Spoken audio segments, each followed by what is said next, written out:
Hi everyone, thank you so much for joining us here at Bubbling Buddha Soaps. Today we're doing a funnel pot pour, and the reason why I love this pour so much is because as a beginner soaper, this gives nice defined swirls and that makes soaps just look beautiful. So again, I am a beginner soaper. I've only been soaping for about a year, or actually less than a year.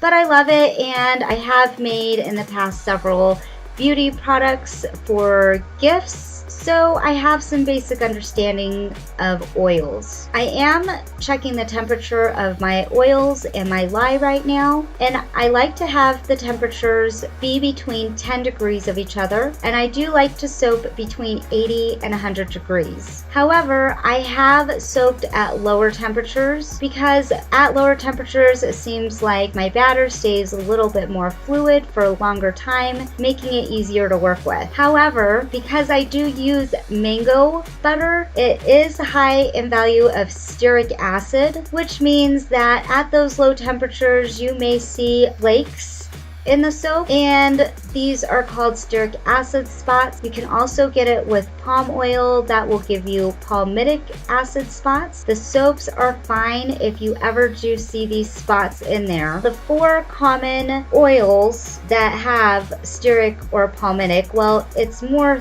three of the oils that soapers use are cocoa butter, which has even amount of stearic, and palmitic acid actually has a little bit more stearic, but they're about the same. Palm oil has higher palmitic acid values, and shea butter is more stearic acid. Again, I use mango butter, so there is more stearic acid within my soaps. Stearic and palmitic acid you'll find in oils that contribute to hardness of the soaps, which is why if you don't soap at a higher temperature, you may get those flakes.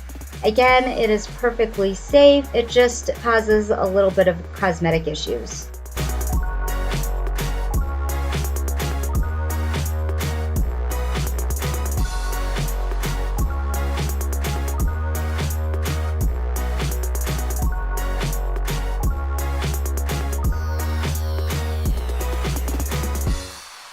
So here I am separating my batter out for colors. The bigger pot that I have there in the white container with the handle, that one is going to be white, and the other ones are different shades of brown, and I mixed those shades by using charcoal or activated charcoal and different pigments of micas, and those pigments are brown, yellow, and I did use a little bit of white mica as well.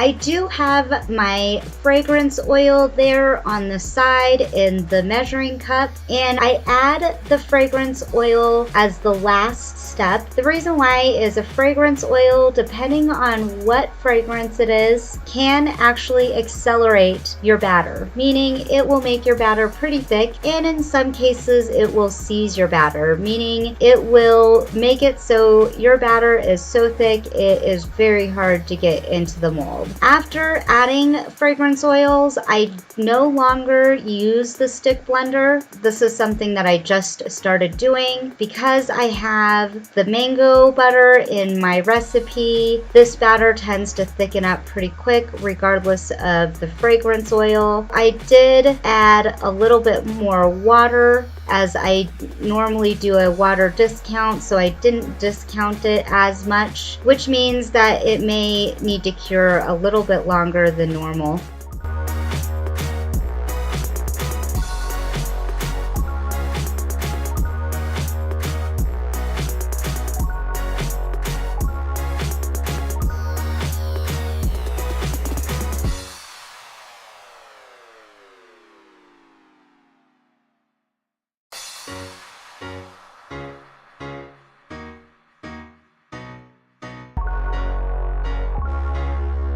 This is my very large green bowl. I really like using this bowl because I will be using a 99.75 ounce mold, and this bowl will hold all of that, surprisingly. I did make a really big batch of the white batter because when you're pouring any type of funnel type of pour, you really want to pour with contrasting colors against each other. When they are the same colors, that's fine, but that defined swirl isn't as defined depending on what kind of look you're going after. Now, it's also important that the speed of the pour and how far you are from the surface is very important.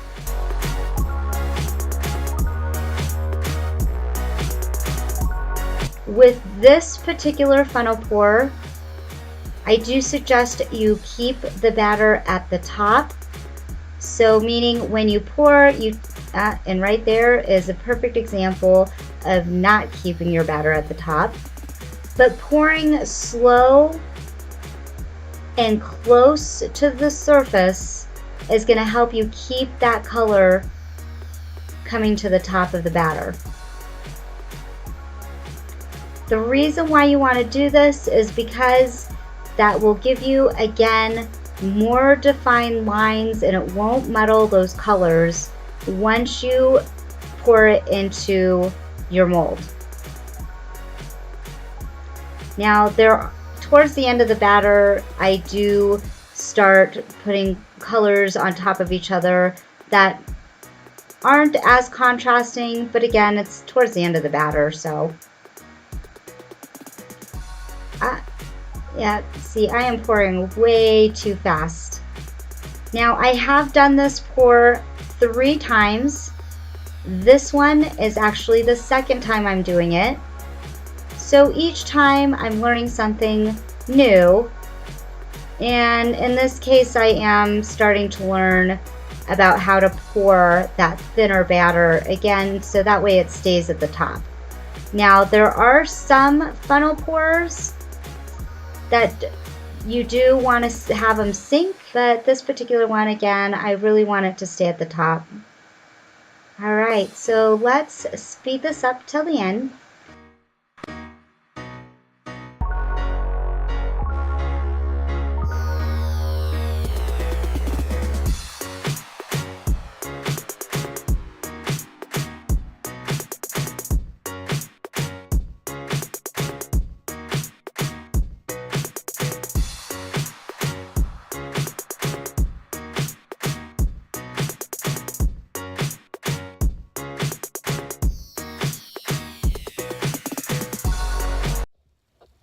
Well, unfortunately, the whole pour did not record, so I did a really cheesy mock-up of it, and I'll show it here in the corner. And you can see what it is just imagine that beautiful swirl of brown and white being poured into that loaf, and it is a back and forth motion that I do. And same thing here, you want to go slow and you want to get close to the surface to have more control. If you go high and fast, your colors are going to get muddled more, and you'll get something very similar to this. And this is the one that I did after the coffee pour. It is called Alien Abduction, and this was done as the very last part of my alien abduction batter. The first part was done in a loaf. This, I had leftover batter, so I had about 3 of these And I love the way this came out because it has more of a galaxy feel to it. Later on, I did spray some stars on, or I spritzed some stars on with some mica and olive oil, and it gave it a lot more depth. So I really do think if I do this pour again for alien abduction, I am going to try to muddle those lines a little bit more. Now, the loaf portion of that pour looks like this. And as you can see, again, it was a lower pour and it was a lot slower. You can see how defined those lines are. So that is the big difference between slow pour towards the surface versus a higher pour that is much faster with a lot less control. So depending on what you're looking for or what type of design you want for your soap, just something good to know. And let me emphasize again that with this type of pour, you want a really thin trace.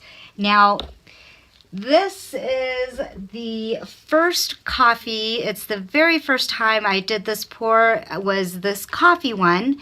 It is not the same one we just did, but I did talk about stearic and palmitic flakes or spots in this video, and I just wanted to show you an example because I did apparently soap at a very low temperature with this bar, and you do see that those spots are in here. I also talked a little bit about the micas bleeding through. See these little areas right here that are a lot lighter? Well, those originally were pretty white. Unfortunately, I think the charcoal did get to it, or I may actually think it is the fragrance oil that is discoloring that and making it a lot darker. So this is the coffee one. I used coffee and vanilla fragrance oils for this one. Mostly coffee, very little vanilla, but I think it is the vanilla that did this, and here's the reason why. This is the one that we just poured. You can see here too the real defined lines. Because the colors were really similar, the lines aren't as defined. Right here is the white part that we had, so after it cures, we'll see if that turns darker. Now, the reason why I think it might be the vanilla fragrance oil is on my soaps, I have a flat design, and on top of it, I don't embellish it at all. However, I am a big klutz, and I turned really quick about 3 hours after I molded this with the mold in my hands, and about 10 ounces poured out the side. Unfortunately, it ruined the design that I had done on top of it. I did scrape the sides back into the mold. Nothing, of course, that had fallen out of the mold, but from the sides I scraped it back in, and it looked like a loaf of bread. So I'll show you a picture of it. It was horrendous. I was appalled and really sad. However, I went to my soaping Facebook group, and 2 of the ladies there recommended that I try doing piping, and I'm going to be honest, I was highly intimidated by piping. I knew that I eventually would want to do it, and at this point it was almost necessary. I could have left this soap without it. It would have given a very rustic feel. However, my type of soap designs really aren't very rustic, so plus with the swirl in here, it just didn't seem like it would really go very well, so I was willing to do the piping. It's not that great, but I'm going to tell you it's better than what it was, at least for me, because I have this really nice, fluffy, frothy looking top on it, and that's what I was going for. So I'm very happy with it, even though again it's not that great. It's the very first time I've done it. It still makes it really nice. Now the top, because I needed a really thick consistency to get this piping, So I did use the last of my mango butter, olive oil, and coconut oil to get it really, really thick. So this batter was, I would say it was pretty white. I did add white mica, and I did add vanilla fragrancing. And it is pretty white in here, but as you can see on the tops, it is starting to discolor to a brown. So I believe that might be the vanilla fragrance oil. It could be one of the oils, but I don't think so because this is a recipe I've used many times. So I'm not quite sure. If anybody out there seems to know, give me a holler.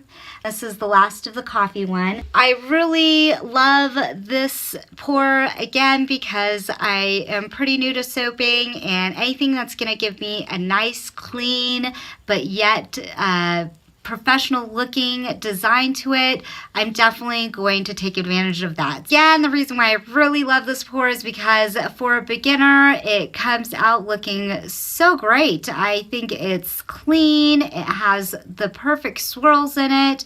Just remember, make sure you utilize control or not having that control depending on what look you're going for.